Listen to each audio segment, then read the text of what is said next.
Vaky tanteraka ve ny mapara nisokatra ny maraina teo ny fivoriana ara-potoana voalohan'ny androm-panjakana mpanao lalàna eny Tsimbazaza izay notarihan'ny filohan'ny antenimieram-pirenena Jean-Marc Sarakotomamonjy. Tsy tonga nanatrika ny fivoriana Christine Razanamasoa raha toa ka hita teny an-toerana solotenan'ny filoham-pirenena Henri Raparinjaka. Rapitsy no hanomboka ny fivorian'ny Birao Maharitra izay hamaritra ny ordre du jour.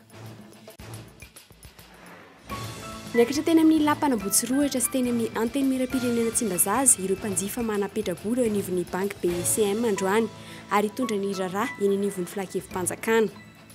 Ny vola kara-mampiasa, ny hetra sy ny vola aloha amin'ny fanjakana no lara-pamehana, aorian'izay vao afaka manefa ny volan'ny mpanjifa ny banky. Roapolo isanjato ny malagasy no tratry ny aretina soika amin'izao fotoana izao raha valo isanjato izany 10 taona lasa. Antony noho ny fahalotoan'ny tontolo iainana indrindra ny eto an-drenivohitra. Ao aorian'ny aretim-pivalanana isan'ireo aretina ampidirana ny zaza hopitaly ny aretin'ny taovam-pisefoana. Androany no nankalazana ny andro iraisam-pirenena iadina amin'ny soika. Farany trampoline taranja nahazoana ny diplôma Guinness 424 no entina aminao ato anatin'ny fanadihadiana mahakasika ny zava-vita miavaka. Ny andindinin'izay avy hatrany.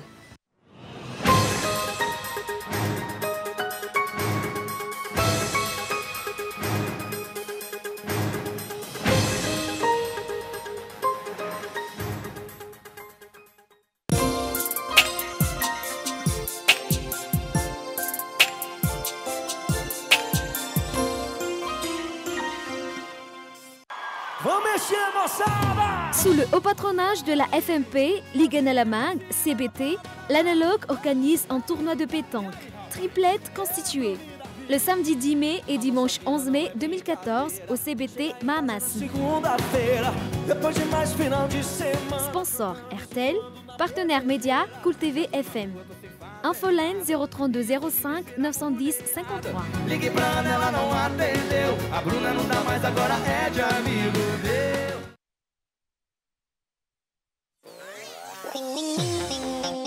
Et les enfants, dans quelques jours, on va célébrer la fête des mères. Quel cadeau tu vas offrir à ta maman?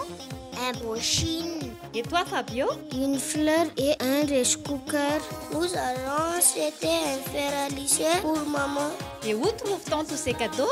Chez Paul et maîtresse.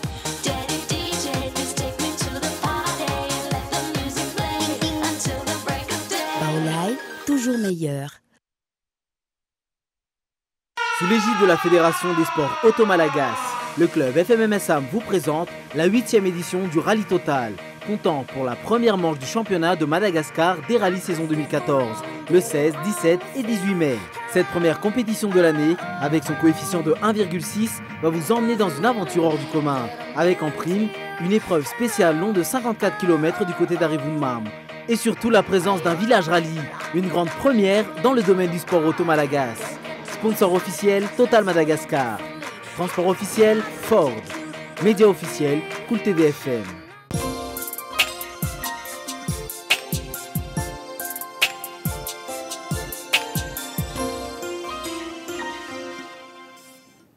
Ampifelena trano no iarabanantsika rehetra ny tokantrano any mpanaraka ny fampahalam-baovao eto amin'ny Cool TV asaina renao anarak'izany hatramin'ny farany. Ny lafin'ny politika no ankafatsika ny fampahalam-baovao amin'ity androany ity tsy n'izany fa mikasika ny ako ny fivoriana ara-potoana teny amin'ny antenimieram-pirenena. Nosokafan'ny filohan'ny antenimieram-pirenena Jean-Marc Sarakotomamonjy tamin'ny fomba ofisialy maraina ny fivoriana ara-potoana voalohany ty androm-panjakana ity.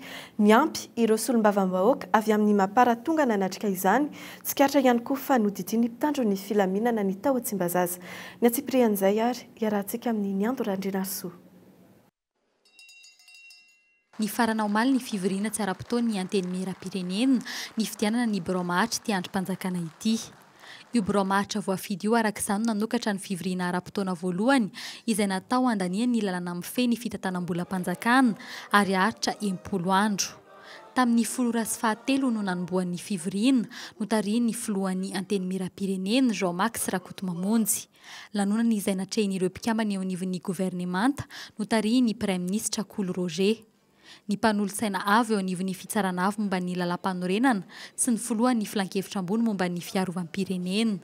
Nentina napatsiahivina ireo andraikitra ho raisin'ny solombavam-bahoaka ihany koa ny fotoana tamin'ny alalan'ny afatra sy adin-kevitra avy amin'ny filohan'ny Repoblika. izao lanonam-pisokafana zao dia manamarika ny fiverenan'ny fiandrianan'ny lalam-panorenana no sady manamafy ny fijoroany andrim-panjakana voalazan'ny lalam-panorenana. Raha ny voalazan'ny andininy fahavalambenimpolo ny lalam-panorenana, ny anteny miera-pirenena sy ny anteny miera-ndoholona no mandrafitra ny anteny miera. Izy no mandany ny lalàna sy manaramaso ny asan'ny gouvernemanta ary ny fanaovana tombanany politika am-panjakana. Ireo no adidy masina sy lehibe nekenareo iantsoroana raha ny safidy ny ho latsaka ho fidina vahoaka malagasy masy mandidy ianareo. Nanamarika ny fivoriana ny fahatongavan'ireo solombavambahoaka avy amin'ny Mapara toa ny Nevra Oldin, Paul Ber Asmana, Michel Ratsivalaka, minitra vitsy tahoriany nanomboan'ny fotoana. Entitra ny fiambenany tao anatiny sy tany ivelany anteny miera-pirenena. Noravan'ny mpitandro ny filaminana teny antoerana avy hatrany ireo andehan'olona nitondra sora-baventy manoloana ny lapa.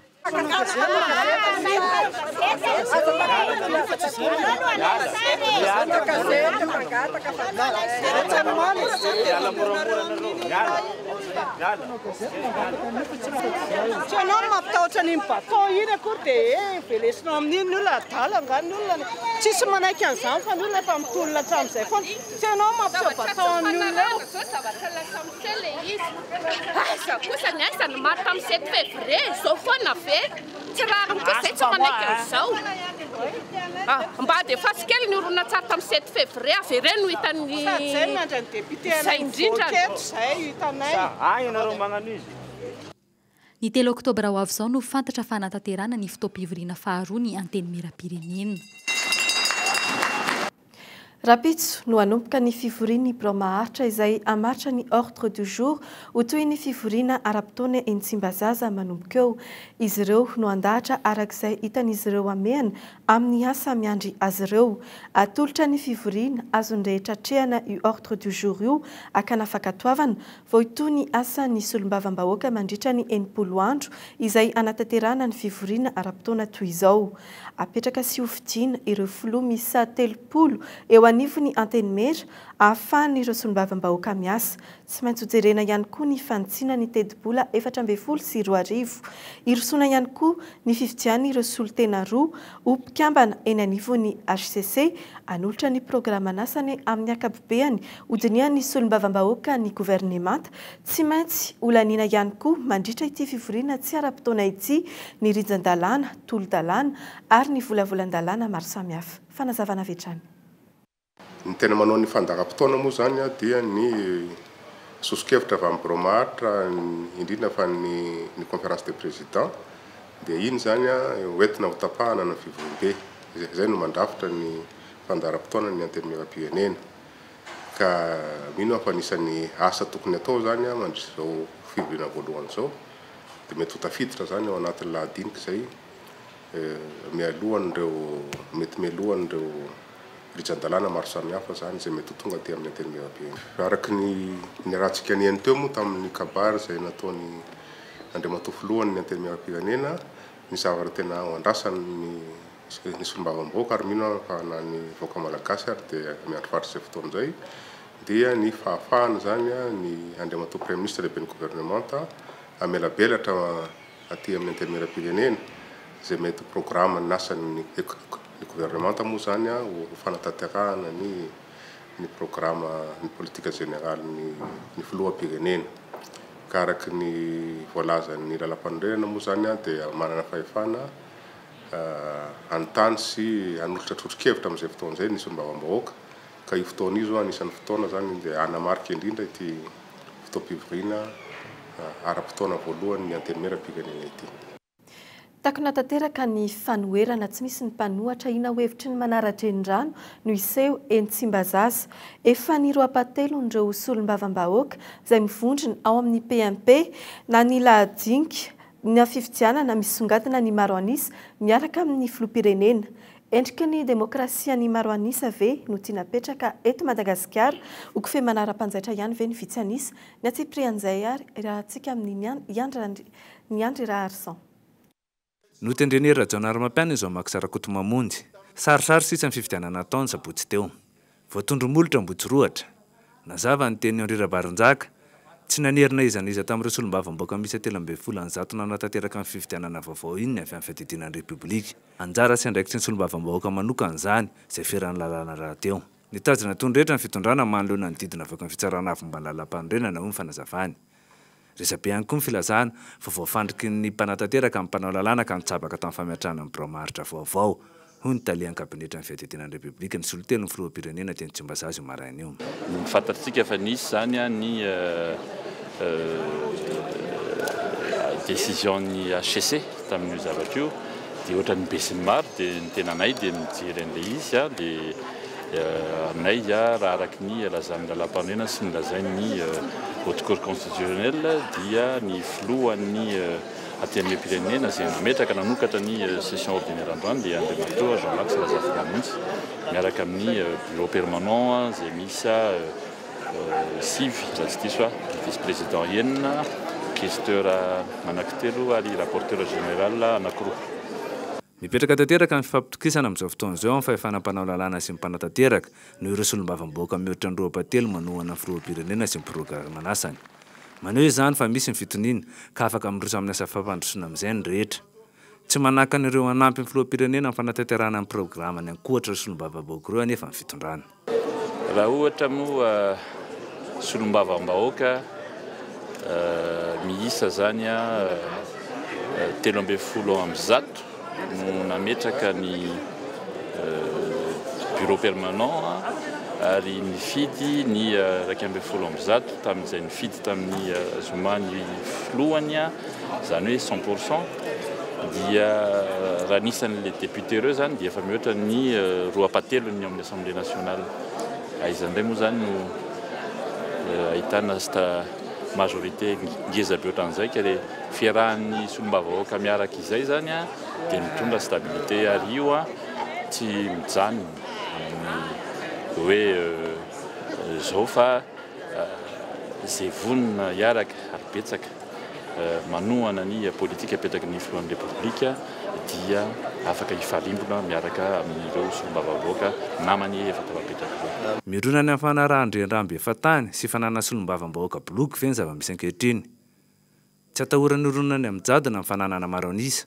Samy manana fomba fijery ny rehetra. Tsy hanjaka mihitsy ny hoe hevitra tokana anaty vondrona toy ny PMP fa mahay miresaka avokoa izy ireo. Ka io ange ny solombavavahoaka ange dia indépendant amin'ny zavatra eritreretiny sy ataony. Afaka manontany angambonareo ny solombavavahoaka izay fantatra aloha hatramin'izao tsisy niteny hoe raha na manoro lalana tokony ataoko fa manana ny ligne de conduite izy manana idéologiany izy dia mitondra an'izay idéologiany sy ligne de conduite n'izay fa tsy misy olona manosika azy na mampirisika azy na manery azy ngamba tsy fantatra hoe tsy mbola naheno aloha hatreto fa le io fomba fijery any nge ny miteny hoe pensée unique za mba miresaka amin'reto député reto tsy voatery mitovy hevitra izy fa mahay miresaka zay aloha dia marina mahay miresaka ry zareo dia izay ny zava-dehibe. Manana ny toerana amin'ny tany tena mampanjaka ny demokrasia ny fanoherana na dia mety vitsy anisa aza maneran'izao tontolo izao. Ny mpanohitra no arofanina tsy ho ara-ny mpitondra fefy na mety ho foronana ny amin'ny jadona. Hanana ny heriny ve ny mpanohitra izay filoha lefitra fafity ny Tsimbazaza manoloany ty vondrona PMP ity. Samy nandesan'ny tady ireo mpikambana amin'ny bara tamin'ity andro fanokafana ny fivoriana ara-potoana voalohany ny solombavam-bahoaka ity. Nisy ireo feoniely omaly fa hiatrika ireo maro anisa ny Tsimbazaza izy ireo androany. Nisy ireo solombavam-bahoaka no nanatrika ampitoniana ny fanokafana ofisialy ity fivoriana ara-potoana ity. Faktateraka ve ny mapara izay valin'ny fanontaniana izay ary no arahanao ao anatin'ity fanadidina manaraka ity. Ny solombavam-bahoaka rasy manana poliberana rotsy avy amin'ny mapara dia nilaza tamin'ny mpanao gazety tao aorian'ny fanokafana fa metra-pialana tsy solombavam-bahoaka intsony fa be loatra ny kolokolo eny anivona teny miram-pirenena. Nanoratra ty taratasina démission ty fa iza nomeko azy asana maso saly ranga io fa tsy azo kekena assemblée nationale embena amin'ny miaramila ohatry ny tany miady fa nga misy miady anga eto tsy ekeny saiko ny raha ipetsapetsa amin'olona mitady varotra tanindrazana fa business daholo manodidina an'io olona mizara vola daholo manodidina an'io député io toeriko zany mbe iresaka an'izany eny amin'ny quartier resaka amin'ny télé amin'ny radio fa pourri c'est pourri. Nous mettons député ivory à la présidence, madame Paye. Tiens, ce que quelqu'un, ça va. Quand tu nous pas de ça y est, t'as rassuré, t'as rassuré, nul. Oh, quand ça fait, ça m'a dit tout. Tsy nanatrika amin'ny fankafana ofisialy ny filohan'ny teny miram-pirenena teo aloha Christine Razanamasoa tonga teny Tsimbazaza aza nanambara izy fa enatra ao amin'ny firenena ny fisian'olona mbola lany 700 amin'izao vaninandro izao. Ivory ihany koa Mapara tsy ho ela ka mandritra fivoriana io nanaovana ny déchéance ireo tsy nanaraka ny fitsipiky ny vondrana Mapara. Raha za aloha no teo amin'ny toerana hoe lany 100 zany a na za tsy nasahana ndray any nandray ny commandeny izay hoe toerana ametrahana zany henatra sy baraka ho antsika malagasy izany hoe aty amin'ny tany milaza fa démocratique no mbola isy fifidianana lany 100 zany. Ny déchéance zany hoe zao zany a zahay zany zao a isoratra alohany anoratra ny Mapara zany hoe groupe parlementaire nareo ary zahay betsaka 49 misy discipline io tsy maintsy mimendrao soratra anaranao izy raha tsy misoratra anarana izy na misoratra anarana izy zany aloha manao an'io comportement déviant tsy manaraka ny baikony atoko miatra amin'izay déchéance fa raha ohatra kosa izy dia efa tsy mety misoratra anarany koa dia tsy manaja koa satria comportement déviant ihany zany tsy manaraka ny baikony antoko sy ny lalampany reny dia efa miatra ihany koa ny déchéance fanesona anazy. Itsangilany milaza ny tsy matahotra ny déchéance any kosa ny solombavam-boaka Mapara lany tany Betroka Nicolas Randrenasolo no izy tsy nivatika tamin'ny fanarahana hatrany amin'ny voalohany dia amin'ny fanohanana ny filoham-pirenena Rajaonary Mapianina nandritra ny fifidianana ny filoham-pirenena ireny. Za tsy matahotra déchéance zany. Raha ohatra misy agnatin'ny réglementaire Mapara hoe miteny fa hoe manona olona tohangana zay no mahavoasa azy dia marina andreo. Teny amin'ny hôtely lehibe iray teny Anotsy kosa ny solombavam-boaka Mapara Raoldine Nanaivo no naneho ny alalelony tamin'ireo namany eo anivon'ny Mapara ka nilaza fa hipetraka ao amin'ny toeran'ny mpanohitra ary tsy ampiasa ny anarana Mapara intsony fa hiverinao fafisainky. Tsy olana aminay mihitsy mandray ny toerana mpanohitra ao.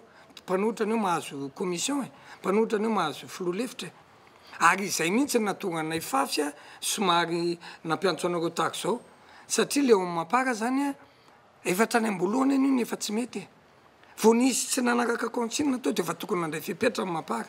Manoloana zao savorivory ao amin'ny Mapara zao dia mifantany tena ny rehetra fahaizany filoham-panorony Tevondriny ity Andro Rajoelina ny tseny intsony sa kosa efa kivy mahita ny fiparitaky ny mpikambana Mapara amin'izao fotoana izao.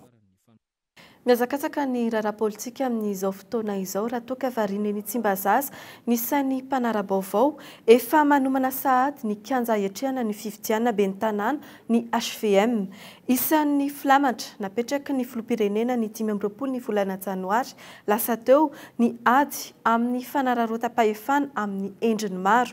Manomboka miakatra sahady ny feo anefa any amin'ny faritrany indrindra hatramin'ny atombohan'ny fahitalavitra tsy miankina izay afaka mampita vaovao any rehetra any.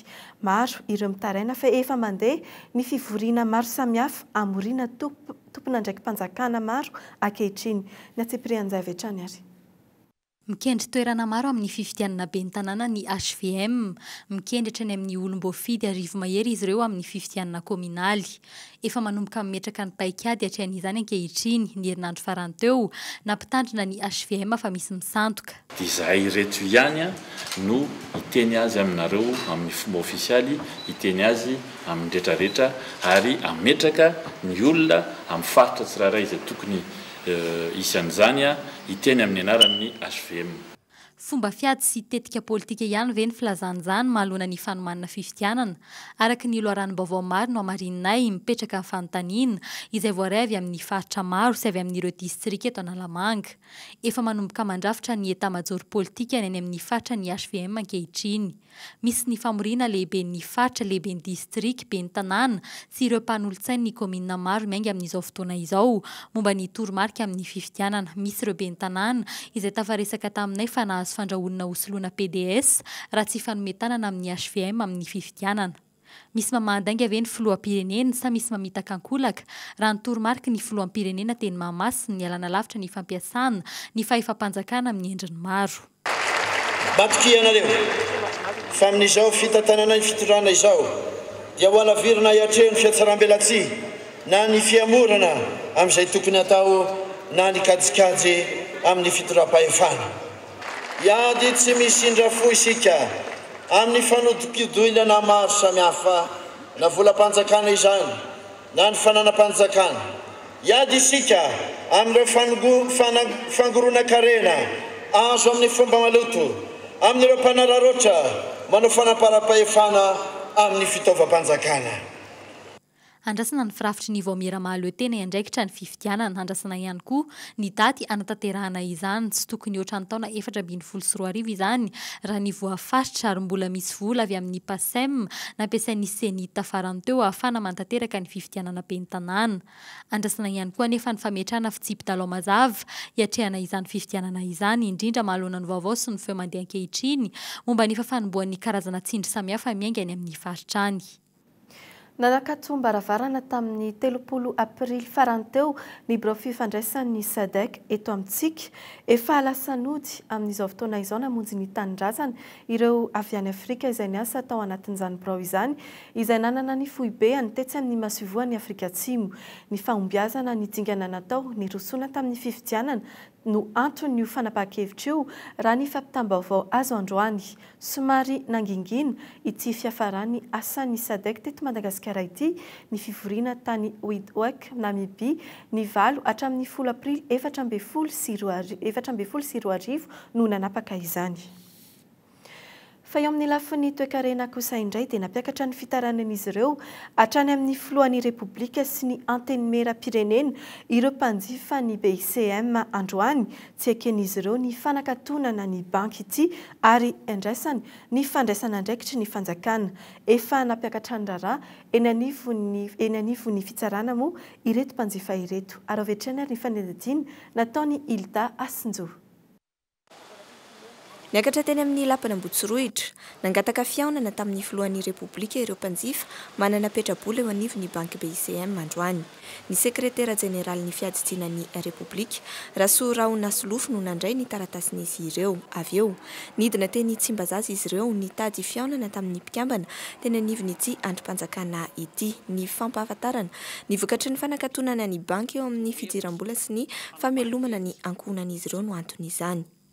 Fampahafantarana ny voina manjoanay izao zay zany aloha ny etapy ataonay hatreto satria raha ohatra zay ka hijanona fotsiny eo amin'ny BICM mazava ho azy fa tsisy aheno mihitsy amin'ny fitarainanay dia mafantatra zay hatreto fa ny fanjakana irery ihany no afaka hanampy anay dia zay no mahatonga anay mitety ireo androm-panjakana ireo. Ankoatra ireo dingana natao eny amin'ny androm-panjakana efa nanantona pahalalana ihany koa ireto mpanjifa ny banky nakatona ireto. Efa manana mpisolovavy izy ireo hitondra ny raharaha eny anivon'ny filakevi-mpanjakana angatahan'izy ireo ny ampitsaharana ilay fanakatonana ny banky. Ny tanjona tratrarina voalohany aloha zao dia ajany io liquidation io satria raha mandeha io liquidation io fantatray fa afaka 3 taona dia ho teneniny zahay hoe tsisy vola intsony. Tsy maintsy ajany io liquidation io satria misy vahaolana tsy hoe olana tsy hitantsony zay anaovana anazy fa be da be ny vahaolana azo entina amin'io resaka io. Raha ny fanajejiana mandalo dingana maromaro, ny banky iray manana olana ara-bola sy fitantanana vao tonga amin'ny fanakatonana didiny ny lalàna toy izao. Talohan'ny nivoahan'ilay taratasin'ny CSPF no nisy ny fanapahan-kevitra tokony noraisin'ny banky. Ny mety zavatra hoe azo soroana an'izay dia raha ohatra izy nanao augmentation na capital satria fantatra fa situation dia mila an'izany dia angamba tsy tonga amin'izao toerana misy azo izy fa tsy nanao an'ilay augmentation na capital izy dia izay no zavatra mitranga nefa solution tokony hoentina izay mba ampiverina amin'ilay situation le banky. Tsy hitsahatra intsony ny hetsika ataon'ireto mpanjifa ny banky ireto. Araka ny fanazavana azo any amin'ny laharana 7 ny fanonerana ny volan'ny mpanjifa amin'ny raharaha toy izao. Ny vola karaman'ny mpiasa, ny hetra sy ny vola aloha amin'ny fanjakana no laharam-pahamehana. Aorian'izay vao afaka manefa ny volan'ny mpanjifa ny banky. Niezaka ny naka fanazavana avy amin'ny banky foibe sy ny CSPF ihany izahay hanazava ity resaka ity saingy mbola andrasana ny amalin'izy ireo ny fangatahana fiaonana izay napetraka ny mpanao gazety. eo amin'ny lafin'ny fahasalamana kosa indray dia tsy mitsaha mitompo ny tahan'ireo olona miswika tao anatin'ny 10 taona 400 izay fiakaranjatra amin'ny taona 4.4 anton'izay ny fahaloton'ny rivotra sy ny fivaovan'ny toetry ny andro ho an'ny hôpitaly ny reny sy ny zaza etsy Tsaralalàna ankizy miswika miisa 12 no niditra hôpitaly tamin'ny volana aprily iny fizaham-pahasalamana maimaimpoana ho an'ireo tratrany ty aretina ity moa no entina anamarinana ny andro iraisam-pirenena ho an'ny aretina swika amin'ny ity taona ity aravetrany ary ny fanadadiana 12 isanjaton'ny malagasy no tratry ny aretina swika amin'izao fotoana izao raha 9 isanjato izany 10 taona lasa izay no ny fahaloton'ny tontolo iainana indrindra fa ny eto andrenivohitra tsy mifidy taona ireo olona tratry ny aretin'ny taovam-pisefona aorian'ny areti-pivalanana isan'ireo aretina ampidirana ny zaza hôpitaly ny aretin'ny taovam-pisefona zaza miisa 170 no niditra teny amin'ny hôpitaly ny reny sy ny zaza eny Tsaralalàna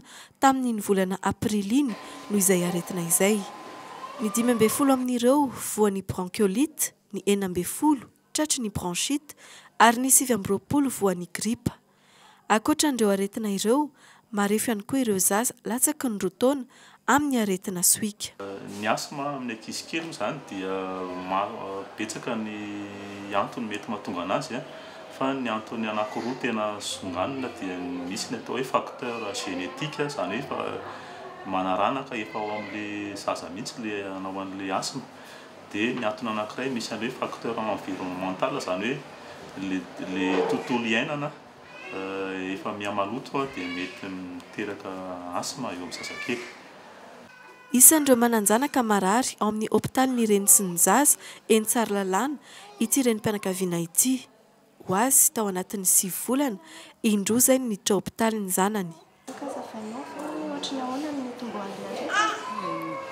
tonga be dia voansery dia iny tonga dia mivadika sepotra dia efa hatramin'izy 5 volana izao na nisy azy aretina izao nanomboka izy 5 volana dia 6 volana izy zao maro ny fitsaboana azo atao amin'ny aretina swika ohatra amin'izany ireo fitsaboana nentim-paharazana toy ny fampiasana ireo menaboay ny vovoka bois de rose ny otra sy ny sisa na eo aza izany rehetra izany tsy azo tsinontsiniavana ny fampiasana ny fanafody Ninao zay ny olona zany indraindray dia mieritreritra foana hoe raha vao mampiasa ny fanafody io indrindra le hoe fanafody le pitsipitsiriny ity le hoe ventoline salbutamol dia be dia be no miteny hoe tsy mampiasa an'io zay fa manjary lasa zatra an'io iny zany dia tena erreur azonareo ohatran'ny olona misy tension io ohatran'ny olona misy diabète io ohatran'izay koa ny olona soika satria hoe toy-batana dia mila traitement d'entretien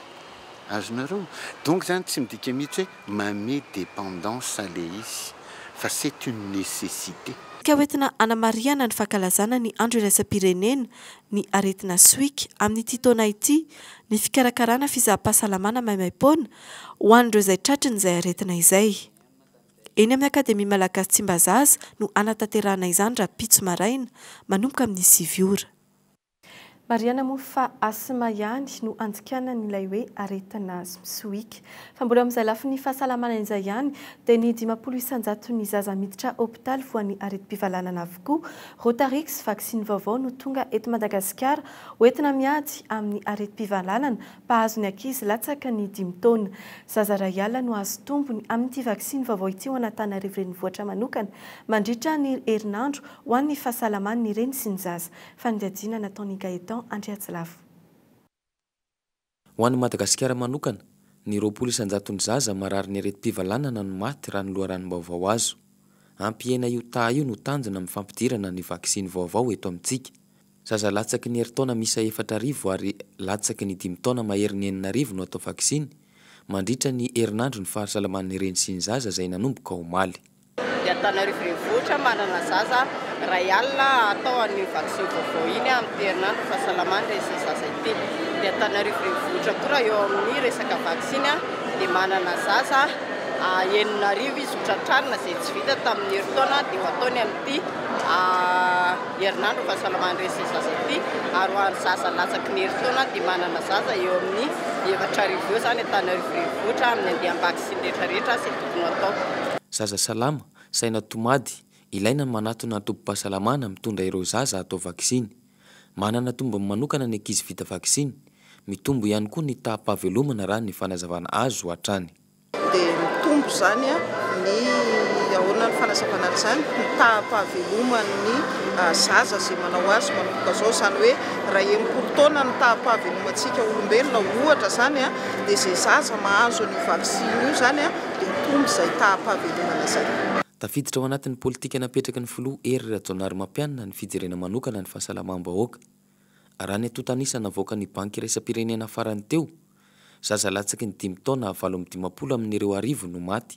Andrasana araka izany ny anany io isa io amin'ny alalan'ny fisorohana ireo valanaretina isan-karazany mpahazo ny zaza. Hatramin'izao dia zavatra vaovao izy io ka mbola jerena manao no tena fandehany ary avy eo vao asiana étude momba an'izany dia arakarak'izay no ahitantsika hoe manahoana fa zavatra efa tsy nataotao io fa zavatra efa fantatra fa tsy manao tsy mitondra aretina induite sahala amin'izany ka matoky fa hitondra fahasalamana betsaka mihitsy indrindra raha fahatomboka amin'izao ho tonga ny fotoanany fahavaratra moa be tonga le orana sy ny aretina isan-karazany indrindra eo anatin'izany le fivanana ka dian'izao tsika dia efa manao an'io vaksiny io dia tsy haninona ny ankizy. Tanjona napetraka ny hoe ampiena 2-3 ny fahafatesan'ny zaza latsaky ny 5 taona hatramin'ny taona 5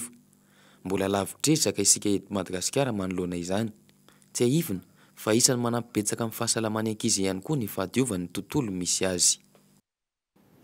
Karaza mpialamboly tafiditra voatselakory teto amintsika ny trampoline. Ankizy hatrany mazana no mankafy azy ity. Any ampita kosa taranja ifananana ao anatin'ny zava-bita miavaka ny trampoline ny andindin'izay avy hatrany ary.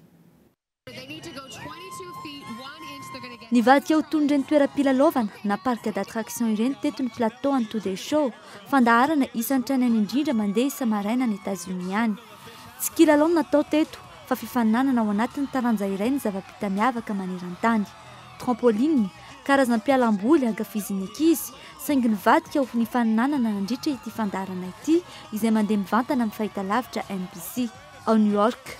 Araka izany, ny fianjerana tsy ampoizina kely fotsiny mety ampivadika ny fandaharana ho tantara ratsy.